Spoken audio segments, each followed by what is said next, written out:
बेटा अपनी बुक निकाल लो बेटा बेटा बस कनेक्टेड है पर तुम्हारी बात नहीं चलेगी। नहीं बोलना। Chapter 02, that is structure of atom.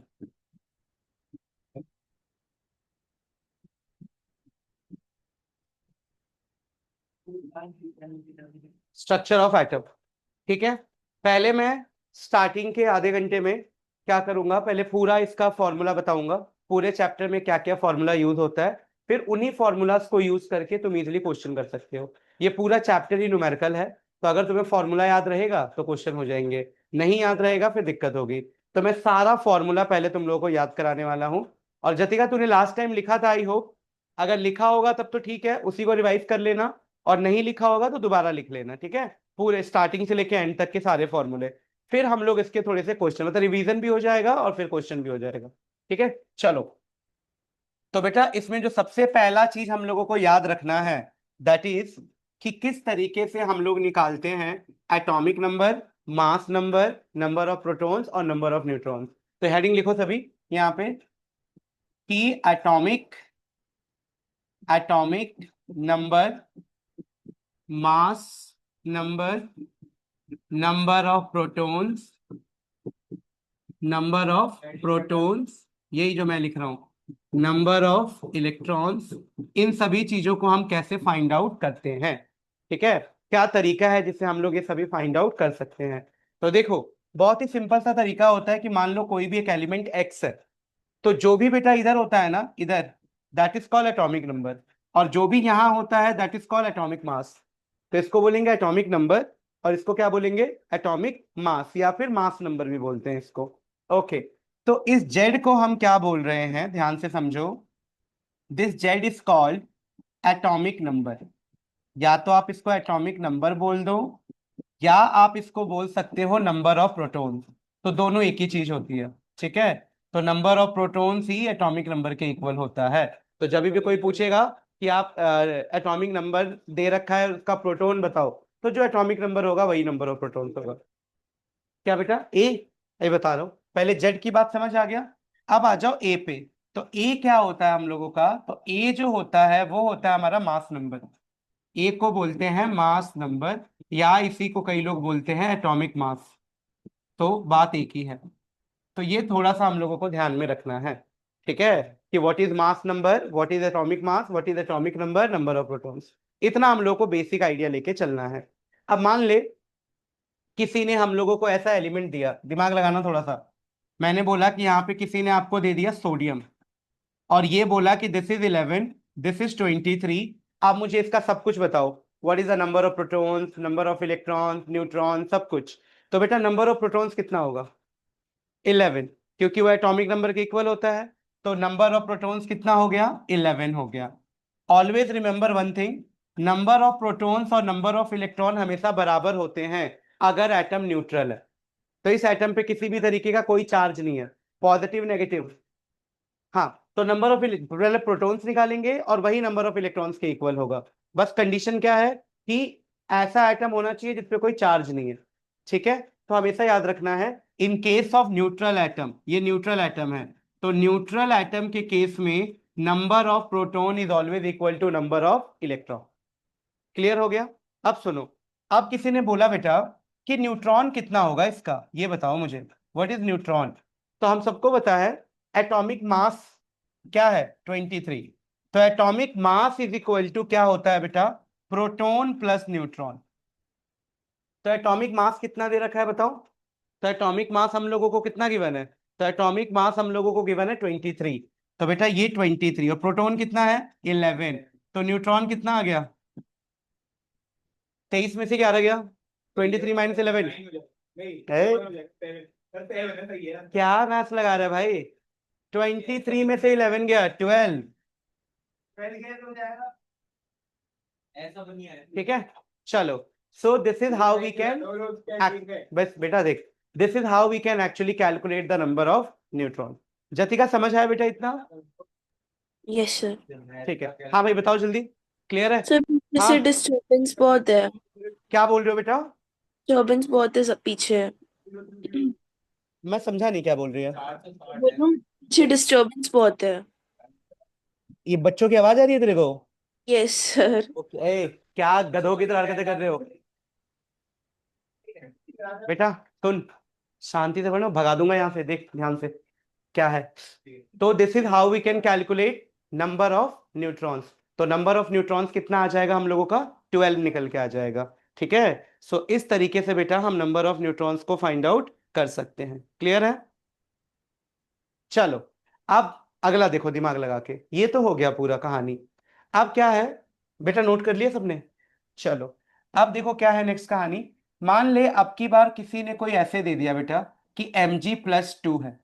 क्या है? Mg+2 है।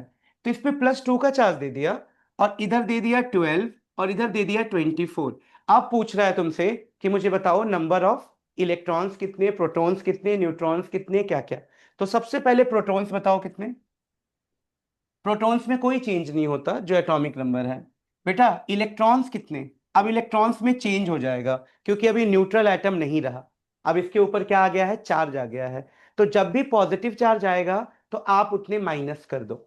यानी प्रोटॉन कितना था बता? 12। कितना पॉजिटिव चार्ज है? 2। तो 2 माइनस कर दे बेटा, तो कितना बच गया? 10।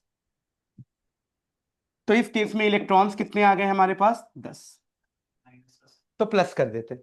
जब प्लस का साइन होगा तो माइनस कर दो, और माइनस होगा मतलब इलेक्ट्रॉन ऐड हो रहा है, तो वहां पे आप प्लस करोगे। अभी दिखा दूंगा एक एग्जांपल।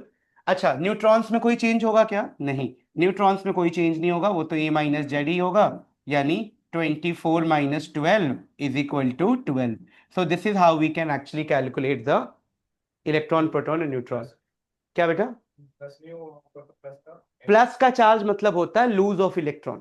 जब भी किसी पे इलेक्ट्रो पॉजिटिव का मतलब होता है लॉस ऑफ इलेक्ट्रॉन। तो पॉजिटिव है मतलब इसने 2 इलेक्ट्रॉन क्या किया है? लूज किया है। तो अगर 12 प्रोटॉन है तो इलेक्ट्रॉन 10 हो जाएंगे।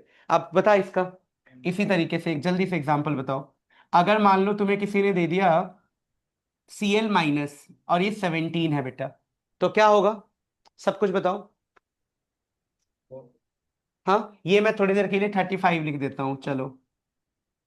बेटा क्या होगा बताओ?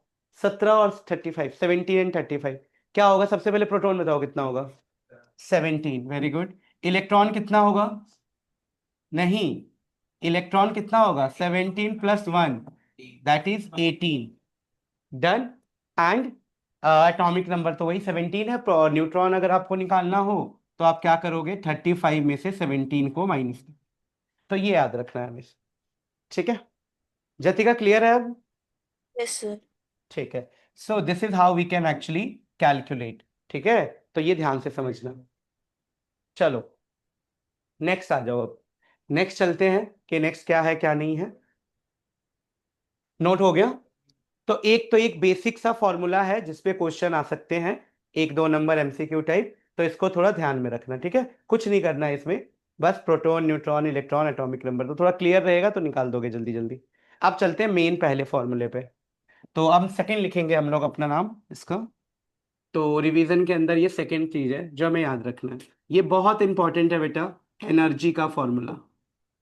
इस पे मान लो एक क्वेश्चन डेफिनेटली पेपर में आता ही आता है, तो इसको एकदम अच्छे से करना है। एनर्जी, कि एनर्जी का फॉर्मूला क्या होता है।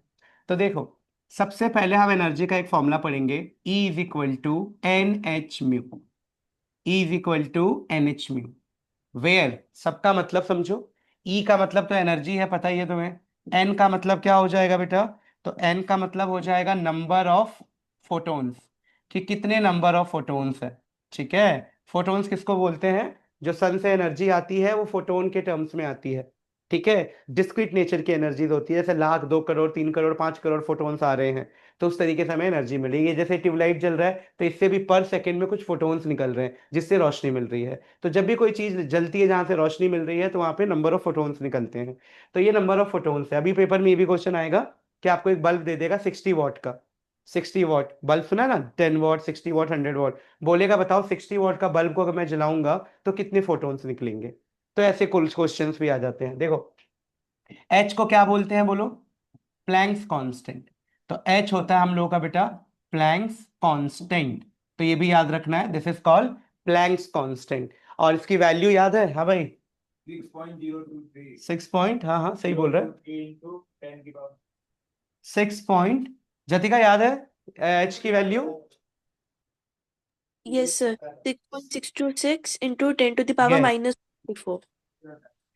10 की पावर माइनस 30. 34। बेटा वो एवोगैड्रो नंबर था, 6.023 इंटू 10 की पावर 23। वो एक मोल में इतने एटम्स होते हैं, ये प्लैंक्स कांस्टेंट है। इसका यूनिट होता है जूल पर सेकंड, जूल सेकंड सॉरी। हाँ हाँ हाँ, तो 7 ले लेना कैलकुलेशन के दौरान। ठीक है, तो 6.626 इंटू 10 की पावर माइनस 34 जूल सेकेंड। और बेटा म्यू क्या है? तो म्यू है frequency, so mu is called frequency. तो ये आप सभी को ये तीनों चीजें पता होनी चाहिए। ठीक है, अब इसी में छोटे छोटे से और फॉर्मूले बनेंगे, तो उनको भी जल्दी से मैं लिख देता हूं। अब देखो क्या क्या फॉर्मूला बनेगा इसके अंदर। पहला फ्रीक्वेंसी का ही बन जाएगा, frequency further c by lambda होता है।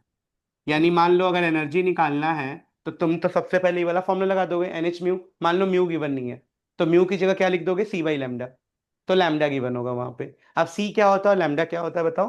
तो सी, हाँ, और सी क्या होता है बेटा? Speed of light. Velocity of light. सी क्या होता है? Velocity of light. किसी को पता है value? 3 into 10 to the power 8. हाँ गुड। तो 3 इंटू 10 की पावर 8 मीटर पर सेकेंड। सो दिस इज, हाँ उसी को बोलते हैं वेलोसिटी ऑफ लाइट या स्पीड ऑफ लाइट। तो फिजिक्स में ही पढ़ते हो। लैम्डा क्या होता है बेटा? Wavelength, wave length. तो लैम्डा को याद रखना है वेवलेंथ। जनरली इसको हम मीटर में लेंगे, लेकिन पेपर में हमेशा इधर नैनोमीटर, पिकोमीटर, एमस्ट्रॉन्ग इसमें दे रखा होगा। तो मैं एक सीक्वेंस लिखवा देता हूँ ताकि तुम्हें याद रहे, कन्वर्जन तुरंत कर सको। पेपर में ना मीटर में गिवन नहीं होगा वो, तो तुम कैसे मीटर में कन्वर्ट करोगे? बता, यहाँ तक क्लियर है सब? ठीक है, गुड। अब देखो इधर, मैं यहाँ पे एक यूनिट कन्वर्जन लिख रहा हूँ ताकि तुम्हें याद रहेगा हमेशा। बेटा 1 पिकोमीटर में 10 की पावर -12 मीटर होता है। उसी तरीके से 1 एमस्ट्रॉन्ग, ये यूनिट है बेटा अलग अलग, 1 एमस्ट्रॉन्ग में 10 का पावर -10 मीटर होता है। और 1 नैनोमीटर में 10 का पावर -9 मीटर होता है। और 1 माइक्रोमीटर में 10 का पावर -6 मीटर होता है। और 1 मिलीमीटर में 10 का पावर -3 मीटर होता है। मतलब कुल मिला के ये कुछ भी मुश्किल नहीं है याद करना, 3 का टेबल याद रख लो बस। देख, 12, 9, 6, 3, बस ये बीच में 10 है, एमस्ट्रॉन्ग है ना। इसके अलावा सब ऐसे याद रखना है। नहीं, एक्सेप्शन किस लिए मैं बता रहा हूँ? जितने भी एम वाले वो 3 की टेबल और वो एक ए। बेटा देख होगा क्या, जब क्वेश्चन आएगा तो उसमें ऐसे गिवन होगा कि wavelength is equal to 400 picometre. तो आपको लिखना पड़ेगा 400 इंटू 10 की पावर -12 मीटर। क्योंकि आप जब तक मीटर में नहीं लाओगे ये सब वैल्यूज नहीं निकलेगी, क्योंकि वेलोसिटी आप मीटर में ले रहे हो, इसको पिकोमीटर में थोड़ी लोगे। तो आपको कन्वर्ट करना पड़ेगा। तो पहला ये याद रखना, एकदम हो जाएगा, इजी है, 12 से लेके 3 तक आना है बस, बीच में एमस्ट्रॉन्ग है। क्या बेटा?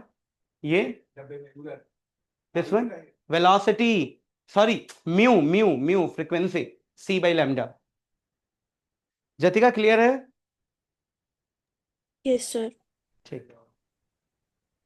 सर मेरा वाइवा नहीं हुआ आज। वाइवा नहीं हुआ? नहीं हुआ। क्या हुआ था फिर? टाइम, मैम ने प्रैक्टिकल का मॉक लिया था, टाइट्रेशन का। अच्छा चलो ठीक है, मेरे को उसकी कैलकुलेशन नहीं निकालनी आ रही है। कोई बात नहीं, वो तो सिंपल है। मोहर सॉल्ट कराया था? हम्म। मोहर सॉल्ट का टाइट्रेशन कराया था? उन्होंने ऑक्सैलिक एसिड दिया था और NaOH दिया था।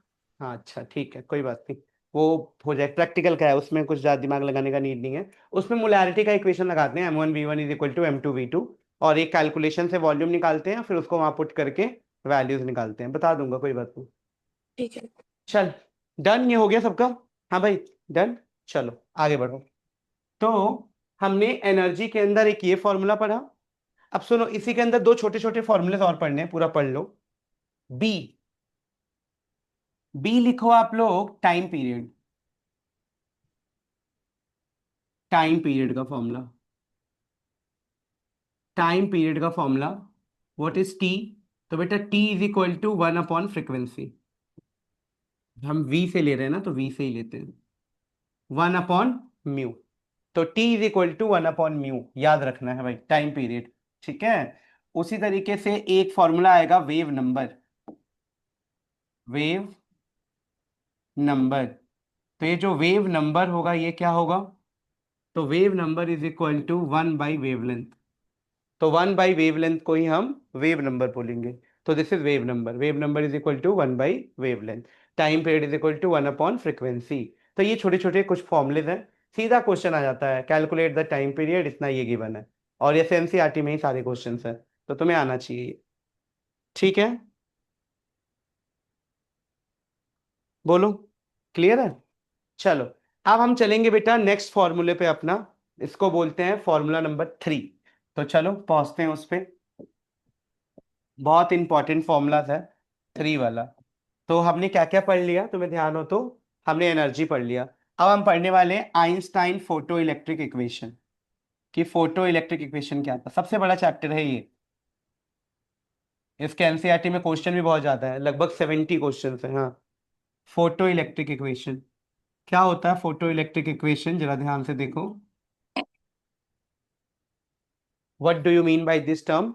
Photo electric equation. ठीक है भाई। तो इसी में ये भी समझा देता हूं ताकि तुम्हें याद रहे what is photo electric effect. यही साथ के साथ समझ जाओगे। मान लो बेटा ये कोई तुम्हारा मेटल है। ये क्या है? मेटल। तो इस पे ना ऊपर से लाइट फॉल करती है। ऐसे ये फोटोन्स आ रहे हैं ऊपर से, है ना? तो जैसे ही ये लाइट इस पे फॉल करती है, यहां से इलेक्ट्रॉन्स बाहर निकलना शुरू कर देते हैं। और इन इलेक्ट्रॉन्स की एक वेलोसिटी होती है काइनेटिक एनर्जी। मतलब ऊपर से लाइट आई, जिसकी एनर्जी क्या थी? ई। उसने इसको जगाया कि भाई इलेक्ट्रॉन्स निकल जाओ निकल जाओ निकल जाओ। फिर यहां से इलेक्ट्रॉन्स निकला, और इलेक्ट्रॉन्स निकल के यहां पे एनर्जी दे दी, वो मूव करने लगे। तो हर मेटल का अपना एक वर्क फंक्शन होता है। क्या होता है? Work function. जैसे हो सकता है मैंने इसको बोला कि भाई तू कल ये चैप्टर करके आ जा, तो ये कल करके आ गया। फिर उसको बोला कल ये चैप्टर करके आ जा, वो कल करके नहीं आया, 10 दिन के बाद करके आया। फिर इसको बोला, तो ये कह रही है कि मैं, हुआ ही नहीं मेरे से। तो सबका अपना अपना वर्क फंक्शन होता है ना? हो सकता है तुम कर लो, ये नहीं करे, लेकिन ऐसे एग्जांपल दे रहा हूं। तो सबका अपना अपना वर्क फंक्शन है। कई मेटल्स ऐसे होते हैं बेटा, कई मेटल्स ऐसे होते हैं जिसपे लाइट फॉल करी नहीं कि इलेक्ट्रॉन्स निकल जाएंगे। और कई ऐसे होंगे कि उस पे लाइट फॉल खूब करेगी तब जाके इलेक्ट्रॉन निकलेंगे। तो इस प्रॉपर्टी को क्या बोलते हैं? Work function. हर मेटल का अलग अलग होता है, ठीक है? तो मान लो जिस मेटल का वर्क फंक्शन ज्यादा है, तो वो क्या होगा? जल्दी इलेक्ट्रॉन निकालेगा कि लेट से निकालेगा? बता। जिसका वर्क फंक्शन ज्यादा है, वो इलेक्ट्रॉन देरी से निकालेगा कि जल्दी? मान ले वर्क फंक्शन ज्यादा का मतलब क्या है कि इस पे लाइट पड़ते जा रही है फिर भी वो इलेक्ट्रॉन नहीं निकाल रहा, और ज्यादा एनर्जी दिया तब जाके इलेक्ट्रॉन निकला। तो अगर किसी का वर्क फंक्शन ज्यादा है मतलब जल्दी इलेक्ट्रॉन नहीं निकलेगा। ठीक है? तो जनरली जो मेटल्स होते हैं ना, उनका वर्क फंक्शन लो होता है। और जो नॉन मेटल्स होते हैं उनका वर्क फंक्शन हाई होता है, वो जल्दी इलेक्ट्रॉन्स नहीं निकालते हैं। सबको पता है ना what is metal? The tendency of element to lose electron. तो खुद ही इलेक्ट्रॉन लूज करते हैं बेटा। तो उनका वर्क फंक्शन आसान होता है। बोलो, ये क्लियर हो गया? ई डब्ल्यू और ये, इसी को देख के आइंस्टाइन का इक्वेशन लिख दो। बता क्या लिखेंगे? सबसे पहले बेटा हाफ एम वी स्क्वायर, कहाँ? ई इलेक्ट्रॉन। वो एनर्जी है भाई, कैपिटल ई मतलब एनर्जी। सुनो, तो देख बेटा इसी को देख के मैं फॉर्मूला लिख रहा हूं। सबसे पहले ऊपर से क्या आया? एनर्जी। इस एनर्जी का कितने काम थे? 2 काम थे। एक तो उसको नींद से जगाना, वर्क फंक्शन, और दूसरा उसको काइनेटिक एनर्जी प्रोवाइड करना। तो यही है आइंस्टाइन फोटो इलेक्ट्रिक इक्वेशन। ठीक है? इस पे 3 नंबर का क्वेश्चन पेपर में जरूर आता है। 2 क्वेश्चन एनसीईआरटी में, एक तो जरूर आता है। अब सुनो, इसको थोड़ा और एक्सपैंड कर लेते हैं फटाफट। बेटा ई को मैं क्या लिख सकता हूं? बोल, एच म्यू लिख दूं? मतलब वही एन एच म्यू। एन हमेशा हम 1 लेके चलते हैं जब तक वो बोले ना कि कितना निकालना है। तो ई इज इक्वल टू क्या हो गया? H mu. और ये जो डब्ल्यू नॉट होता है ना, ये एच म्यू नॉट होता है। अभी बताऊंगा म्यू नॉट क्या है। और काइनेटिक एनर्जी क्या होता है? Half m v square. तो बचपन से पढ़ रहे हो, हाफ एम वी स्क्वायर। अब सुनो क्या करने वाले हैं हम लोग इधर। अब हम लोग कुछ ये करेंगे इधर कि एच को कॉमन ले लिया, तो ये क्या हो गया? Mu minus mu not is equal to half m v square. यही है आइंस्टाइन फोटो इलेक्ट्रिक इक्वेशन। ठीक है? तो इस पे न्यूमेरिकल्स भी आते हैं, और तुमसे ऐसे भी कोई पूछ सकता है what is Einstein photo electric equation. सुन, ये म्यू नॉट पता है क्या है? This mu not is called threshold frequency. क्या है ये mu not? Threshold. Threshold value तुमने सुनी होगी बार बार लोगों को बोलते हुए, नहीं सुना? तूने नहीं सुना तो सबने थोड़ी है कि नहीं सुना। नहीं सुना? दो सर, तीन, देख लो, चार। देखो बेटा, जतिका थ्रेशोल्ड सुना है क्या? थ्रेशोल्ड क्या होता है? हाँ जी सर। है ना? बोल रही है हाँ, सर नहीं बोल रही है। उसने हाँ बोला है। ठीक है, देखो नॉर्मल, सुन मैं बताता हूँ। Normal normal day to day की लाइफ में भी इस वर्ड को यूज करते हैं। जैसे कोई बोलते हैं कि थ्रेशोल्ड, भाई इससे बुरा क्या हो सकता है, ये थ्रेशोल्ड वैल्यू है हमारी, इससे ज्यादा मैं फ्रस्ट्रेट नहीं हो सकता, ये थ्रेशोल्ड वैल्यू है फ्रस्ट्रेशन की। तो थ्रेशोल्ड का मतलब होता है बेटा कि एक मिनिमम। मिनिमम, समझ रहे हो, एक मिनिमम फ्रीक्वेंसी जिसके नीचे फोटो इलेक्ट्रिक इफेक्ट नहीं होगा। मतलब ऊपर से जो लाइट आई, तो ये मेटल का कुछ work function, let us assume, मैंने वैल्यू बोल दिया इसका 10 है, वैल्यू कोई वैल्यू 10 है, और ऊपर से जो लाइट आ रही है उसकी एनर्जी 5 है, तो वो इससे इलेक्ट्रॉन निकाल ही नहीं पाएगा, यानी फोटो इलेक्ट्रिक इफेक्ट होगा ही नहीं। यानी फोटो इलेक्ट्रिक इफेक्ट कब होगा? जब इसकी फ्रीक्वेंसी से ज्यादा। तो थ्रेशोल्ड फ्रीक्वेंसी किसको बोलते हैं बेटा? It is the minimum frequency below which no photo electric emission takes place. यानी देखना, अगर ये म्यू नॉट ज्यादा हो गया तो नेगेटिव आंसर आ जाएगा ना। काइनेटिक एनर्जी कभी नेगेटिव होती है क्या? नहीं। तो इसीलिए म्यू हमेशा क्या होता है? ग्रेटर देन म्यू नॉट, है ना? तो थ्रेशोल्ड फ्रीक्वेंसी क्या है? मिनिमम। जैसे बोल दिया कि अगर यहां से इलेक्ट्रॉन निकालना है तो कम से कम जो लाइट आ रही है उसकी फ्रीक्वेंसी 10 तो होनी ही चाहिए। अगर 10 से कम हुआ तो इलेक्ट्रॉन नहीं निकलेगा। तो क्या ये सब गिवन होगा क्वेश्चन में? कोई ऐसा, हाँ एक गिवन होगा, एक निकालोगे, सब ये फॉर्मुलेस को लगा लगा के निकालना है। मैंने सबका फॉर्मूला लिख दिया है। E is equal to h mu निकाल लोगे, डब्ल्यू not is equal to given होगा, या एच वी नॉट का वी नॉट गिवन होगा, और हाफ एम वी स्क्वायर में पूछेगा निकालने के लिए, मतलब हर चीज गिवन होगा। नहीं नहीं, अगर आ गया तो क्या दिक्कत है? तो ये सब गिवन होगा, ये तो निकाल दे, ये म्यू नॉट, इसमें क्या है? ठीक है, चलो। जतिका क्लियर है? Yes sir. चल हाँ भाई, क्लियर है सबको? चलो लिखो।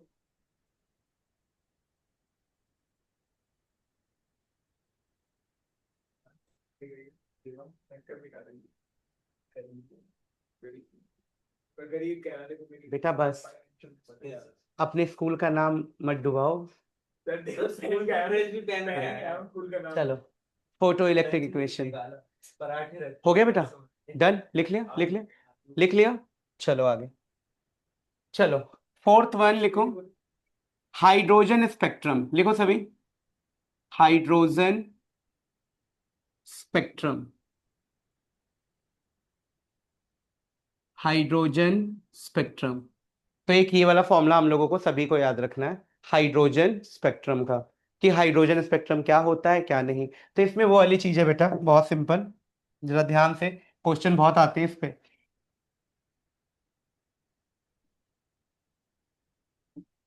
याद आ रहा है कुछ लाइनिंग्स देख के? लाइमर सीरीज, बाबा सीरीज। हाँ, n is equal to 1, n is equal to 2, n is equal to 3, n is equal to 4, n is equal to 5, n is equal to infinity. सुनो क्या होता है। सबसे पहले बता भाई, पहले वाले को क्या बोलते थे, क्या नाम था इस सीरीज का? याद आ मेरे रहा से है? पूछ। हाँ हाँ, तेरे से पूछ रहा हूँ। Diamond series. हाँ, तो पहले वाले को क्या बोलते थे? Lyman series, good. तो ये होता है लेमन सीरीज।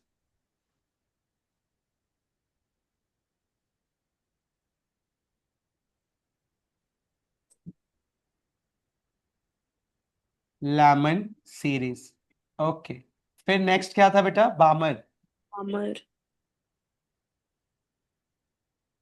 उसके बाद स्टिन। हाँ, फिर उसके बाद याद नहीं। ब्रैकेट, अच्छा। ब्रैकेट, और फिर पी फंड। सुनो, ये अलग अलग साइंटिस्ट ने जो जो ढूंढा था अपने हिसाब से नाम दिया था। तुम्हें क्या सीखना है इससे, मैं वो बताता हूँ जो तुम्हारे सीखने के लिए चीज है। सबसे पहले लेमन सीरीज में कौन सा रेडिएशन होता है बेटा? यूवी, यूवी रेज होती हैं। तो पेपर में आ सकता है लेमन सीरीज में कौन सी रेडिएशन पाई जाती है? UV rays. अच्छा, बामर में विजिबल, विजिबल जिससे हमें सब कुछ दिखाई दे रहा है, और बाकी सब में इंफ्रारेड होता है। बाकी सब में याद रख लेना, इंफ्रारेड, इंफ्रारेड। तो एक तो ये याद रखना है। दूसरा, इसके लिए हम लोगों ने एक फॉर्मूला पढ़ा था बहुत ही अच्छा, ठीक है? उसी फॉर्मूला को लिखना है और समझना है। क्या था फॉर्मूला? वो हम निकालते थे बेटा इधर वेव नंबर। वेव नंबर और किसके इक्वल होता है? 1 अपॉन वेवलेंथ। अभी लिखा था is equal to Rydberg constant and this is 1 upon n1 का स्क्वायर -1 अपॉन n2 का square into Z square z मतलब वो एटॉमिक नंबर प्रोटॉन। हाइड्रोजन के लिए हमेशा 1 ही होगा, तो ज्यादा टेंशन लेने की जरूरत नहीं है, क्योंकि सब हाइड्रोजन के लिए पढ़ रहे हैं तो 1 रख देंगे वैल्यू। अब सुनो n1 n2 क्या है बेटा। n1 क्या हो जाएगा? n1 हमेशा होगा तुम्हारा number of inner shell. Inner, ये इनर शेल है, ठीक है। और n2 क्या है तुम्हारा? Outer shell. Outer shell. अब मैं तुमसे एक एग्जांपल देके समझाता हूँ, तुरंत समझ जाओगे।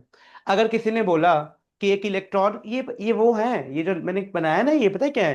जैसे तुम 10th क्लास में नहीं पढ़ते थे ये, कि ऐसे शेल, फिर पहला, फिर दूसरा, फिर तीसरा, पढ़ते थे ना ये? वह 9th में, हाँ 9th 10th हर जगह कहीं भी पढ़ो, तो यही वो चीज है। ये फर्स्ट सेल है, तो n = 1। KLMNO जो पढ़ते थे, तो वही है 1 2 3, उसी को ऐसे बनाया है। तो अब मान ले P fund, PFUND, P fund bracket, second second में बामर, BALMER, हाँ BALMER, बामर सीरीज। सुनो अब ध्यान से क्या बोल रहा हूं मैं ये बोल रहा हूं बेटा, किसी ने अगर मान लो कोई ऐसा क्वेश्चन आया कि इलेक्ट्रॉन का ट्रांजिशन हो रहा है लामन सीरीज से बामर सीरीज में, लेट अस अज्यूम लाइमन से कहा जा रहा है? बामर में। तो मुझे बताओ कितना वेवलेंथ आएगा, या ये वेव नंबर कितना आएगा? तो n1 n2 क्या लोगे बताओ? n1 और n2 क्या लोगे? 1 से 2 पे जा रहा है, तो n1 = 1 और n2 = 2। मतलब n1 हमेशा छोटी वैल्यू लेना, ये बोल रहा हूं मैं। अगर मान ले किसी ने एक बोल दिया 3 से 4 पे जा रहे हो, तो n1 कौन होगा? 3, और n2 कौन होगा? 4। पता है क्यों? क्योंकि अगर तुम नीचे ये 1 अपॉन है ना, अगर यहाँ पे बड़ी वैल्यू -1 अपॉन छोटी वैल्यू करोगे तो आंसर नेगेटिव आएगा। तो हमेशा n1 क्या लेना है? मैंने इसे लिखा है इनर्शिया, ठीक है। तो इसमें बहुत सारे क्वेश्चंस आते हैं, बार बार बोलेगा कि ट्रांजिशन हो रहा है n2 से n5 पे, तो क्या लोगे? n1 क्या लोगे? 2, n2 क्या लोगे? 5। बाकी कुछ चाहिए नहीं इसमें, r के टर्म में ही निकाल देना। r की वैल्यू होती है रिडबर्ग कांस्टेंट, क्या? 109677। नोट करो बेटा, फिर एक क्वेश्चन इस पे दिखाता हूँ कैसे आता है। नोट कर पहले, फिर बताता हूँ।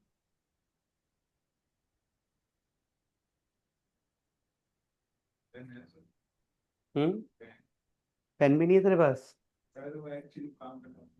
मैंने जिस स्कूल में दिया था वो काम किया। ले ले बेटा, इसमें से देखना। बेटा नोट करो फटाफट। जतिका नोट डाउन हो गया? Yes sir. चलो, तुम्हारा नाम क्या है? जानवी। तुम्हारा? भाविका? भाविक, भाविका, ठीक है।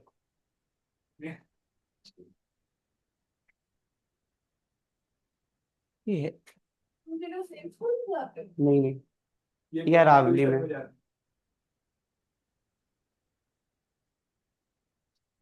तेरे को कभी खुद नहीं लगता कि तू कितना बोलता है? कभी इसको बंद रखना चाहिए। वही ना, हमेशा बोलता रहता है बिना मतलब की चीजों का।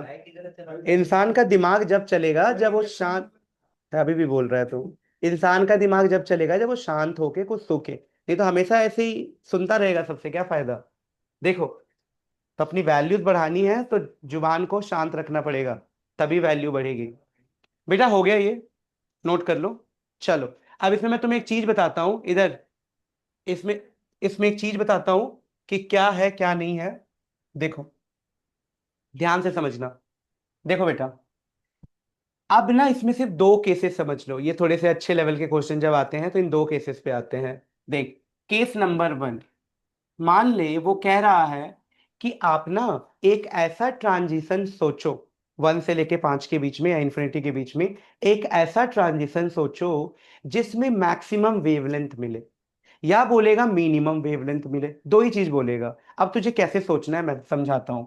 देखो बेटा, E इज इक्वल टू क्या था, सबको पता है, एच म्यू, और म्यू को लिख सकते थे सी बाई लैम्डा, यानी E is equal to H C by lambda formula था। ओके, अब इस फॉर्मूले से मुझे एक चीज बताओ बेटा, अगर लैम्डा मिनिमम चाहिए तो एनर्जी क्या होना चाहिए वहां पे, मैक्सिमम, क्योंकि ये दोनों एक दूसरे के इनवर्सली प्रोपोर्शनल है ना, एक दूसरे के, अगर ये बढ़ेगा तो ये घटेगा, नीचे है ना इसके। तो अगर मुझे लैम्डा मिनिमम चाहिए तो एनर्जी क्या चाहिए, मैक्सिमम। अब सोच एक बात, मैंने बोल दिया कि क्वेश्चन में ये चीज गिवन है कि एक ट्रांजिशन हो रहा है बामर सीरीज में। कहाँ हो रहा है, बामर सीरीज।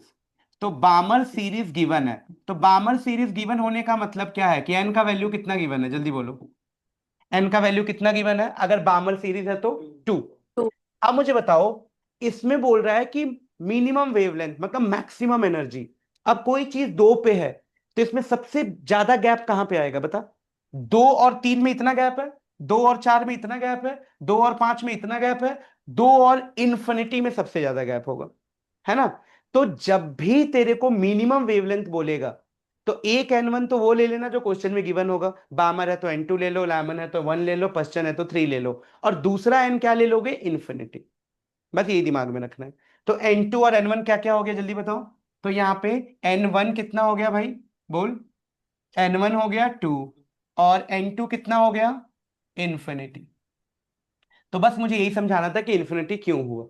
तो इन्फिनिटी इसलिए हुआ क्योंकि आपको मिनिमम वेवलेंथ चाहिए तो मैक्सिमम एनर्जी। हाँ भाई जतिका बता, क्लियर हुआ ये चीज। हाँ जी सर। हाँ, अब मुझे केस 2 भी बता दो, लगे हाथों एक साथ ही, फिर एक ही बार नोट कर लो। अगर मुझे मैक्सिमम वेवलेंथ चाहिए तो एनर्जी क्या होगी वहां, मिनिमम। अब वही सेम केस है, अगर N1 हमें बामर सीरीज में दे रखा है 2, तो N2 कितना लूं, 1 बोल रहे हो, इधर देखो, ऑलरेडी ये 2 पे है तो नीचे नहीं आना, कभी भी ऊपर ही जाना है। तो 2 और 3 में सबसे कम एनर्जी गैप है, तो N2 क्या ले लोगे, 3। तो यहाँ पे आप 3 ले लोगे, बस यही, इससे ज्यादा कुछ नहीं आता इसमें, यही आता है घुमा फिरा के। बोल बेटा, हाँ, क्योंकि उसमें मैक्सिमम एनर्जी चाहिए था 2 से, इसमें मिनिमम एनर्जी चाहिए क्योंकि मैक्सिमम वेवलेंथ चाहिए। ठीक है, लिख।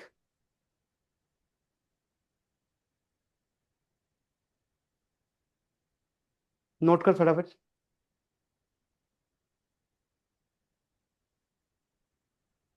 समझेगा, शांत होके तो सब समझ आएगा।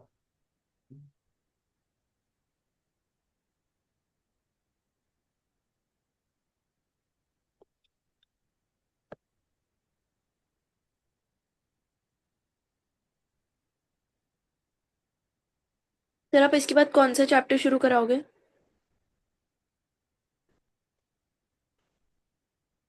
हाँ, इसके बाद हम कौन सा थर्ड करेंगे, रिवीजन थर्ड कर रहे हैं ना इसके बाद। सर थर्ड तो हो गया। थर्ड हो गया तो कौन सा रह रहा है तेरा, पहले बताओ। मेरा कोई नहीं रहता, मेरे थर्ड के थोड़े से क्वेश्चंस रहते थे बस लास्ट के। हाँ, तो थर्ड कर लेंगे एक बार दोबारा से पूरा, और उसके बाद फिर तू टेस्ट वगैरह अपना करते रहे जैसे तेरे को सही लगे, क्योंकि अभी रिवीजन हुआ है एक बार, उसके बाद तू दोबारा जब करेगी टेस्ट वगैरह देगी तो तेरे लिए हम्म, बेनिफिशियल होगा, है ना।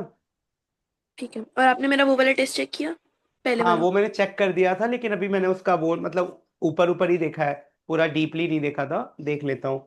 तो एक बार तू मुझे बता दे चैप्टर वाइज पूरा प्रिपरेशन करके, फिर थोड़ा हम्म, सा ना हम एनसीईआरटी एग्जाम्पलर के भी क्वेश्चंस करने हैं, एमसीक्यूज वगैरह, तो वो भी ठीक। करवा दूंगा तेरे को फिर, अगर तू ठीक मुझे है। बोल देती है कि ये चार्ट तेरा डन हो गया। ओके। ठीक है, हम्म। इसमें 2 क्लास लगेगा, आज और एक दिन और, ठीक है। 2 में हो जाएगा ये इंपॉर्टेंट सारा। ठीक है। ये लगा ले सबसे ज्यादा मैक्सिमम नंबर का यही चैप्टर आएगा, ये और chemical bonding, like these two are very important.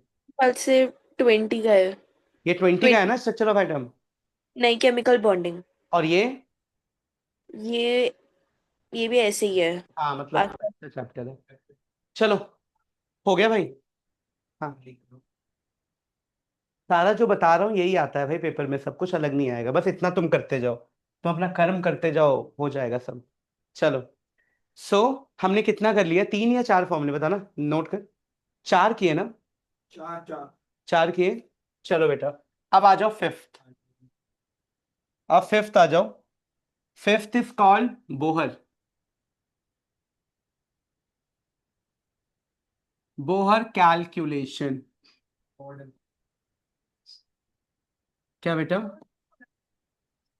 Bohr calculations, कि बोहर कैलकुलेशन में क्या क्या पढ़ना है। ये मैंने तेरे को पूरा चैप्टर बता दिया लगभग फॉर्मूले के साथ साथ ही, तो तुम्हें काफी अच्छे से क्वेश्चन कर सकते हो बोहर कैलकुलेशन। और ये रिकॉर्ड भी है, तो तेरे को जब देखना हो दोबारा तो देख भी लेना, है ना, कुछ भूल गई हो दोबारा देखना हो। क्या है ना, मेरे दो समय मेरे को ड्राइव कर दी। ठीक है, so this is the Bohr calculation. क्या है क्या नहीं देखो ध्यान से बेटा। तो बोहर कैलकुलेशन में सबसे पहले आप लिखोगे बोहर रेडियस का फॉर्मूला। बोहर रेडियस, तो क्या होता है बोहर रेडियस का फॉर्मूला, ध्यान से देखो। तो बोहर रेडियस का फॉर्मूला होता है बेटा तेरा कि R N is equal to A naught into A naught into N square divided by Z. ठीक है, तो आपको ये वाला फॉर्मूला याद करके चलना है। अगर मैं हाइड्रोजन एटम की बात करूं तो हाइड्रोजन एटम के लिए, for hydrogen atom, for hydrogen atom हमने कैलकुलेट किया उसका ए नॉट, तो कितना आया 53। तो आप ये वाला फॉर्मूला याद रख लेना, 53 एन स्क्वायर अपॉन जेड। बस, जेड मतलब एटॉमिक नंबर 1 पुट कर देना हाइड्रोजन के केस में। चलो, सबसे पहले ये जो बोहर का कैलकुलेशन है ये किसके लिए वैलिड है, क्या सबके लिए निकालेंगे, बिल्कुल नहीं। सो ये कैलकुलेशन होता है only, only for one electron, only for one electron system, सिर्फ जिनके पास एक इलेक्ट्रॉन हो। कैसे बेटा देखो, जैसे कि हाइड्रोजन एक इलेक्ट्रॉन होता है, हीलियम प्लस वन एक इलेक्ट्रॉन होता है, लिथियम प्लस टू एक इलेक्ट्रॉन होता है, और बेरिलियम प्लस थ्री इसके पास भी एक इलेक्ट्रॉन होता है। तो ये जो बोहर का मॉडल है वो सिर्फ और सिर्फ इनके लिए ही है, वन इलेक्ट्रॉन सिस्टम। तो कोई भी पूछेगा Bohr model is useful for calculation, किसके लिए, वन इलेक्ट्रॉन सिस्टम, जिनके पास एक इलेक्ट्रॉन होता हो बस, जिनके आउटर मोस्ट में जिनके पास सिर्फ एक ही इलेक्ट्रॉन है, बस यही ध्यान रखना है कि सिर्फ एक इलेक्ट्रॉन होना चाहिए। बोलो, ठीक है, क्लियर है ना। चलो भाई बहुत बढ़िया। तो R is equal to 53 into N square upon Z, ये फॉर्मूला है जो याद रखना है। जैसे पेपर में कैसे क्वेश्चन आएगा, what is the radius of the Bohr for the second shell, third shell, तो एन का वैल्यू 2 रख दो, 3 रख दो, 4 रख दो, बताता जाएगा। ठीक है, बोलेगा एन इज इक्वल टू 4 पे बोहर का रेडियस कितना होगा, तो 4 वैल्यू रख दो, जेड 1 रख दो हाइड्रोजन है तो, लिथियम है तो जेड 3 रख दो, हीलियम है तो जेड 2 रख दो, बेरिलियम है तो जेड 3 4 रख दो। बस यही तो आएगा और क्या, इससे ज्यादा नहीं आता। समझ गए। तो एक रेडियस का फॉर्मूला निकालना है, और ये पता है यूनिट क्या है इसकी, ये यूनिट है बेटा पिकोमीटर। जो रेडियस आएगा वो किस में आएगा, पिकोमीटर में। तो ये एक रेडियस का फॉर्मूला हो गया। जतिका क्लियर है रेडियस,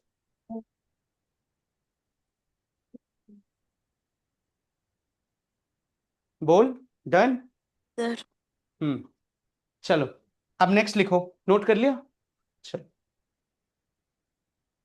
अब बेटा बोहर के अंदर ही है ये एनर्जी का फॉर्मूला।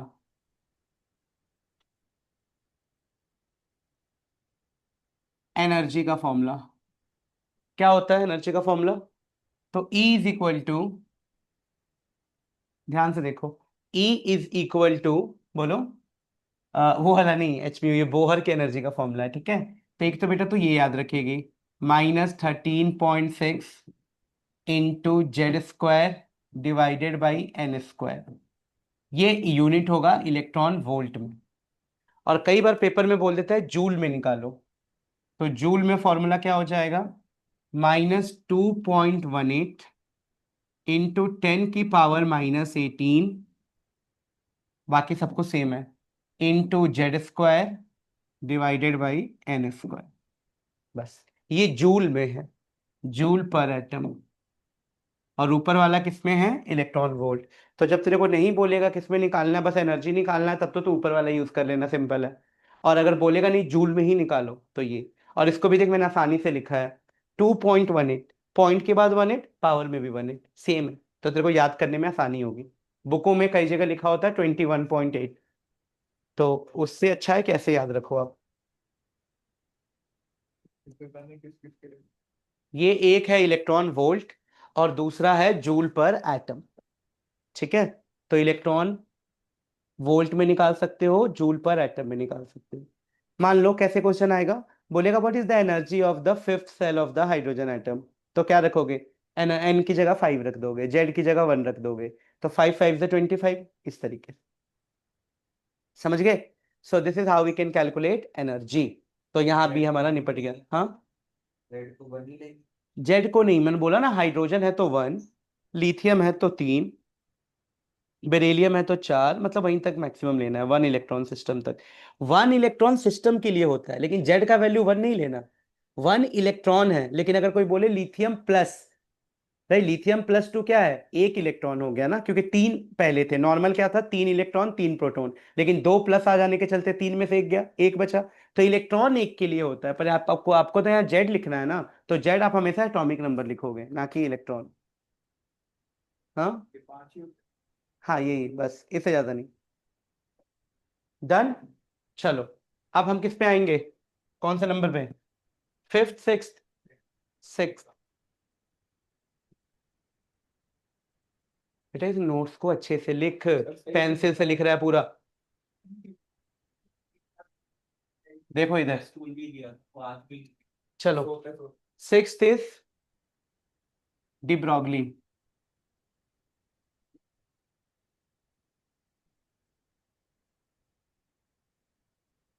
डिब्रॉगली, डिब्रॉगली का इक्वेशन था, वो लिखना है कि व्हाट इज डिब्रॉगली इक्वेशन, क्या होता है क्या नहीं, किस तरीके से आप इसको समझोगे। देखो बेटा, सबसे पहले डिब्रॉगली के 4 फॉर्मूले लिखेंगे। एक था lambda is equal to H upon P. Lambda क्या है, वेवलेंथ। एच क्या है, प्लैंक्स कांस्टेंट। पी बता देता हूं बेटा, पी क्या है, मोमेंटम। बताओ क्या होता है मोमेंटम का फॉर्मूला, फिजिक्स में पढ़ते हो ना, MB vector. Mass into velocity. तो lambda is equal to H upon mass into velocity. तो 2 फॉर्मूले हो गए, एक ये याद रखो, दूसरा ये याद रखो।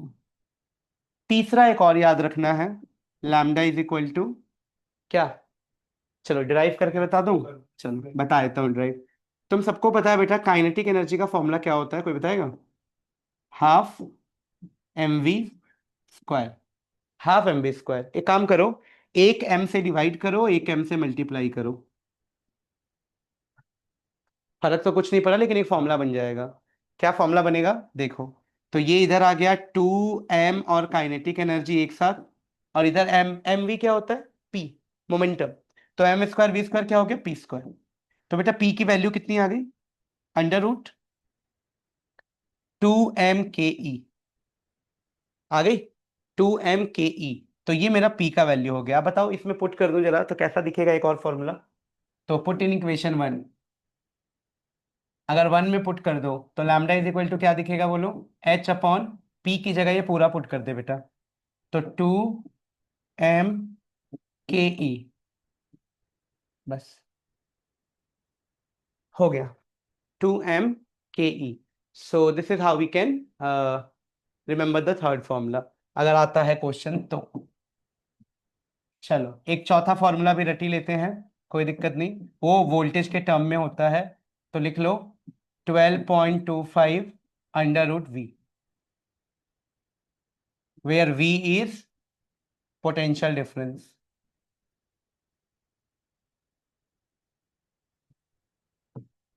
पर तुम्हारा काम ना स्टार्टिंग के 2 फॉर्मूले से हो जाएगा, ठीक है, ये मैंने लिखवा दिया एक्स्ट्रा इसीलिए, तुम्हारा बस इसी से हो जाएगा सारे क्वेश्चन न्यूमेरिकल जो भी है।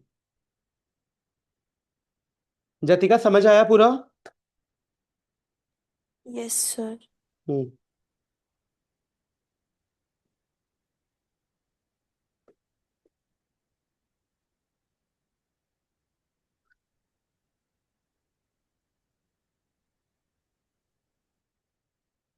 डन। सर 1 मिनट में नोट कर लूँ। हाँ हाँ कर ले कर ले। क्या बेटा? क्यों होता है ना potential difference. A, we Q charge होता है, ज्यादा भी मत पढ़ा कर तू।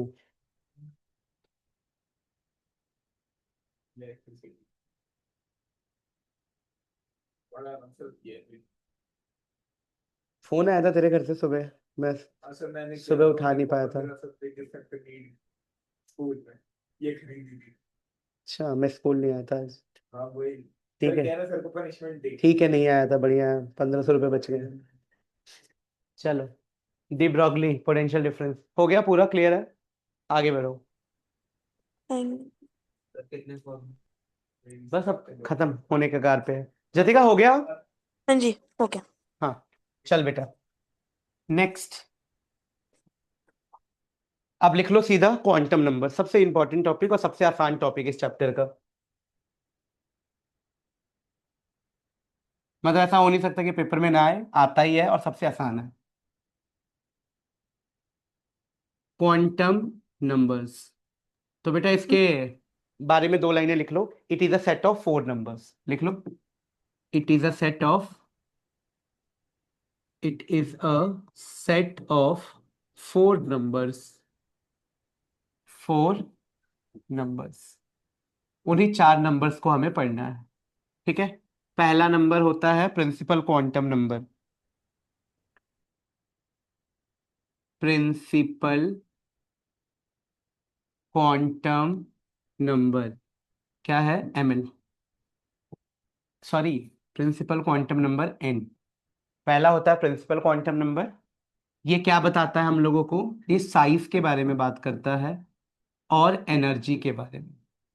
तो कोई भी पूछेगा साइज और एनर्जी के बारे में कौन सा प्रिंसिपल क्वांटम नंबर बात करता है, तो बोलोगे, सॉरी, कौन सा क्वांटम नंबर बात करता है, तो बोलोगे प्रिंसिपल क्वांटम नंबर। यही बताएगा कि जैसे नहीं होता shell, K shell, L shell, M shell, 1 2 3 4, तो वही है ये प्रिंसिपल क्वांटम नंबर। दूसरा क्या बताएगा बेटा हम लोगों को? तो सेकंड जो होता है वो हमें बता, उसका नाम है अजीमुथल क्वांटम नंबर।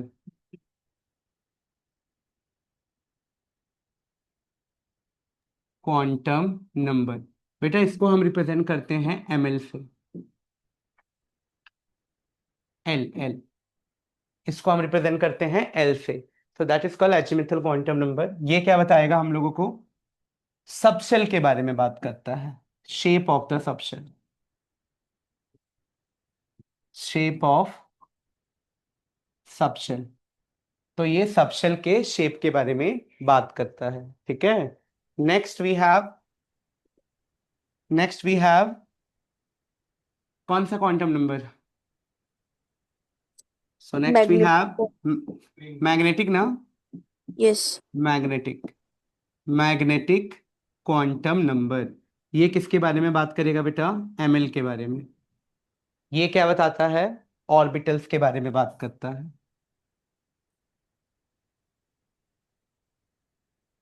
ऑर्बिटल्स के ओरिएंटेशन वगैरह के बारे में। और लास्ट है स्पिन क्वांटम नंबर। इसको हम ms से रिप्रेजेंट करते हैं। ये बताता है स्पिन ऑफ इलेक्ट्रॉन के बारे में। अभी बताऊंगा क्या है ये चीज, पहले बस आप इतना लिखो।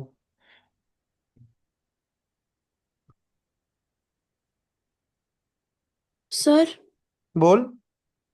सिर्फ अगले हफ्ते के लिए 5 बजे क्लास कर सकते हैं? 5 बजे? हम्म। हाँ कर सकते हैं, कोई दिक्कत नहीं है।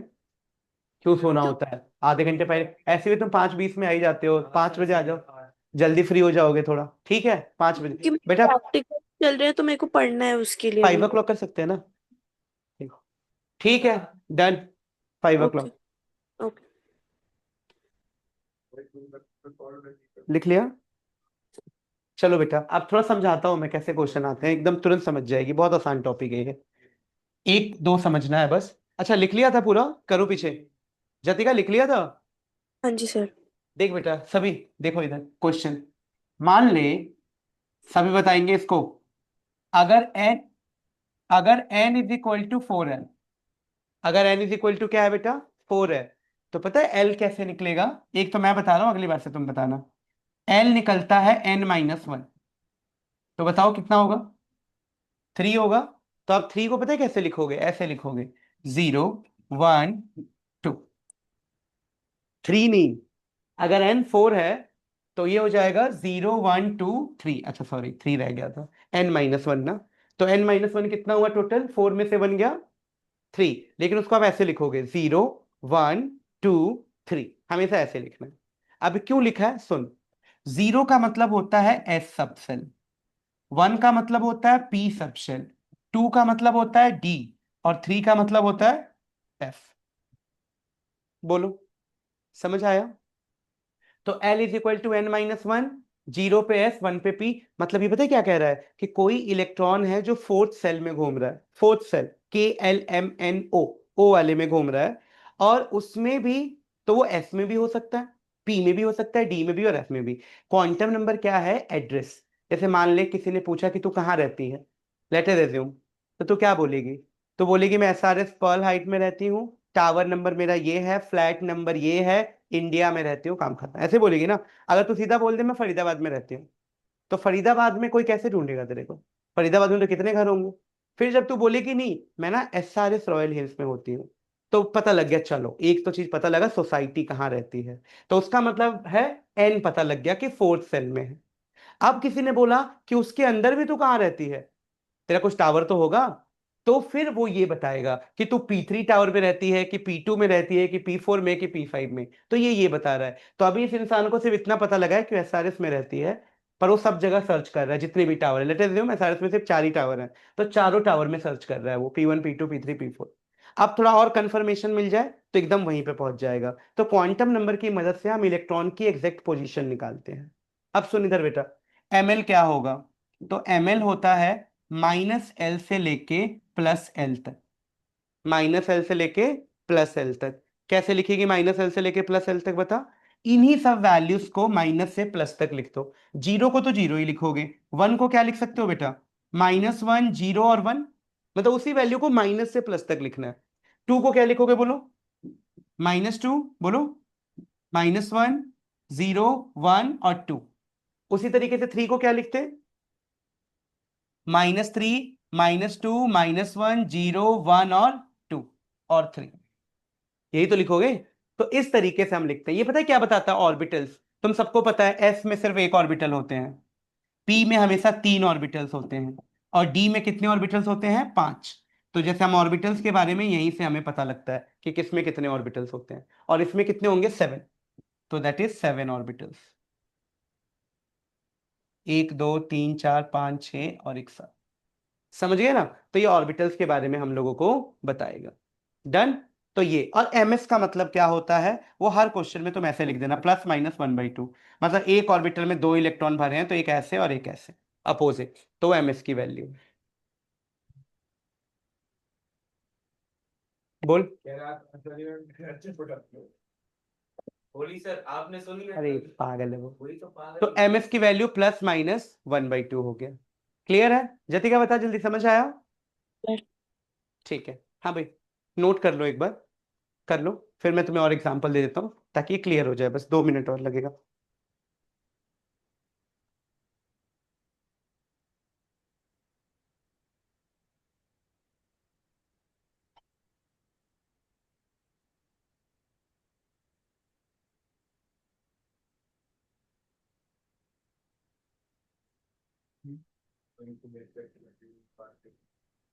मैंने फाइन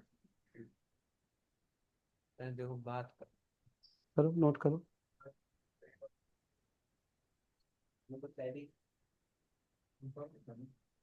तो ज्यादा बात करते हुए पाया गया ना कि देखो ये दरवाजा खोलूंगा और सीधा यहाँ से फेंकूंगा नीचे, नीचे जाएगा सीधा, खत्म होगा। तो कम बोला कर एकदम, बस पढ़ाई किया कर। क्या कह रहा है सर आपसे? वो जो भी बोले, केस हो जाएगा कह रहा तू पढ़ा कर बस। चबर चबर, इतना बड़ा हो गया फिर भी इतना बोलता है। बचपन।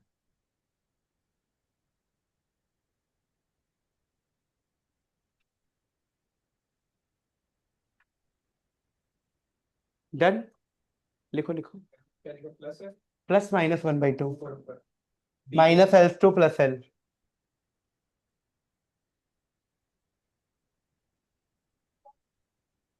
नहीं नहीं, इसको तो हमें ये सबके लिए +1/2 है, इसके लिए सबके लिए अलग अलग लिखना होगा, तो हम एक साथ लिख देते हैं। अभी सिर्फ अच्छे अच्छे केसेस बताता हूँ इसमें।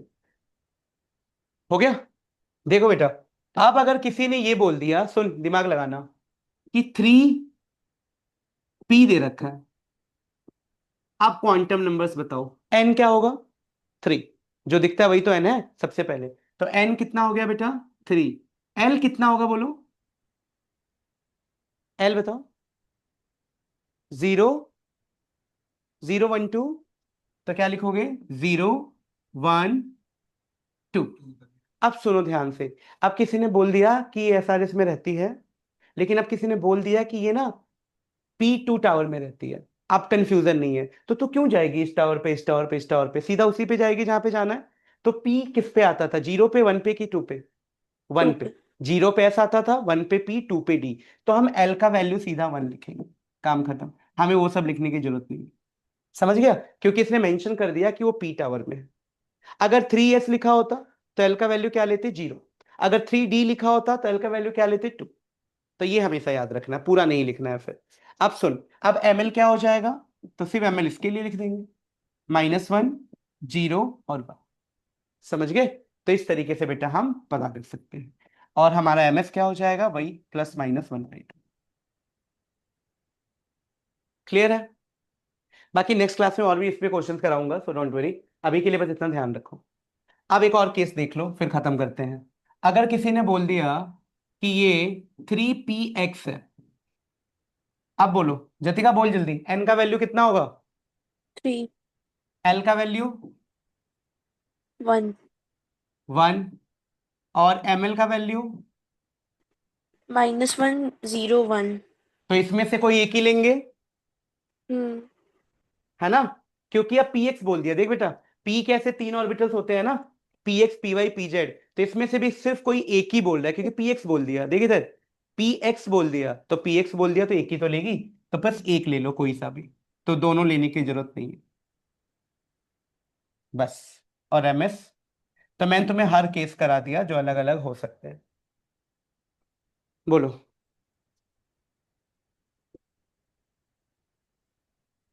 सुन, -L से +L तक लिखते हैं ना ML, तो 1 है तो 1 को क्या लिखेंगे, -1 0 1, ये लिखा तो था स्टार्टिंग में भी। ML मतलब कहाँ 3 है, अच्छा ये वाला, क्योंकि हमने सिर्फ P लिया है, हमने N3 है तो L 0 1 2 कुछ भी हो सकता है, लेकिन हमने L लिया क्या है, हमने L लिया है सिर्फ 1, क्योंकि P दे रखा है। 0 पे S होता है, 1 पे P, हाँ। 2 कहाँ लिखा है 2, ये मैंने लिखा है कि होना चाहिए था ये समझाने के लिए कि ये, लेकिन ना ये होगा ना ये होगा, सिर्फ ये होगा, स्क्वायर ब्रैकेट में लिखा था। समझ गए? बोलो बेटा बोल, ठीक है ना? बाकी नेक्स्ट में हम करेंगे क्वेश्चन तो और तुम्हें क्लियर होगा, बस इतना ध्यान रखो अभी के लिए, रहेगा ध्यान। जातिका क्लियर है यहाँ? Yes sir. चल ठीक है फिर, है ना? तो इतना ही करते हैं, और बाकी नेक्स्ट में फिर इसको आगे क्वेश्चंस करेंगे, अगले क्लास में क्वेश्चन। तो एक बार प्लीज पढ़ के आ जाना पूरा ही वाला जो भी लिखवाया है, रिवाइज करके, ठीक है?